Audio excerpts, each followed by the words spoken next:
Good afternoon and welcome to Grenada's Beach. This is in Grenada. It's a tourist spot, one of the most famous tourist spots in Grenada. Beach, which is where a lot of people come. And yep, I'm here to do the prediction or the thoughts on Carl Froch versus George Groves. Like I said before, I wasn't surprised that this fight was going to get announced. It was only a matter of time. Froch and Groves have been talking back and forth. So I knew as soon as that Froch had got rid of Kessler, that Groves would be next in line, which is obvious. My thoughts about the fight. Well, I've said these thoughts before and I'm only going to repeat them. Froch has fought everyone, the who's who of the super middleweights, whereas George Groves has fought, well, really nobody in the top 10. And what fight warrants him to fight for an IBF mandatory position, I don't know. Which fight was it that propelled him into the top 10? The Glengroff Johnson fight? The James Gale fight? What fight was it that actually was a final eliminator to be fighting for this world title? Was it the last guy he fought?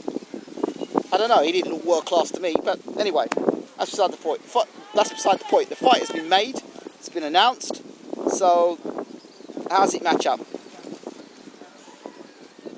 I personally think the only way Groves can win this fight is off the back foot, counter punching, and making Froch miss and making him pay. With quick combinations, not getting involved. And the other way he could fight, actually, is fight Groves against Froch. It's to fight on the inside. The thing is, if Groves decides to fights Froch on the inside, which I don't think Froch is the greatest inside fighter, and that was shown against Andre Ward, there's a possibility he could get clipped early. I'm not convinced about George Groves' chin either. The fight against Kenny Anderson showed what his chin is really like. He's got plenty of heart, but you've got to ask yourself the question as what happens if Froch lands one of those big bombs on Groves' chin. You saw what he did against Lucien Boutte. So Froch does carry some power there. And so Groves can win the fight if he can stay on the outside and not get tagged, and he can handle the pressure. And if he does get hit with a punch, he's able to roll with the punches and take the shots. I don't actually believe that this will happen. I believe that Froch will have uncomfortable moments against Groves, but when he nails him, and I think it'll take him a bit of time to get to Groves, because I think Groves will be in the best shape of his life and probably put the best performance of his life on. He'll know that Froch can stop him, so I think he'll fight with that caginess, the same sort of caginess that David Haye fights with, but a lack of experience at world level. You could spar all you want, but fighting at world level, that for me could be a problem here.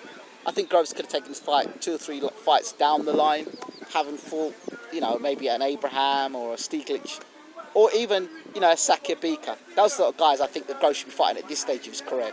So yes, he's correct about saying at 25 he should be fighting guys or fighting for a world title, correct. But Carl Froch, I'm not so sure.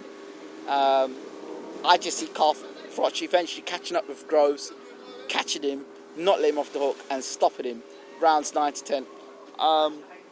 I don't think this fight will end early. I think Groves will be too cagey, and I think Froch will be missing a lot. So I'm looking rounds 9 to 10, Froch breakthrough and stoppage. Let me know what you guys think. I'm out.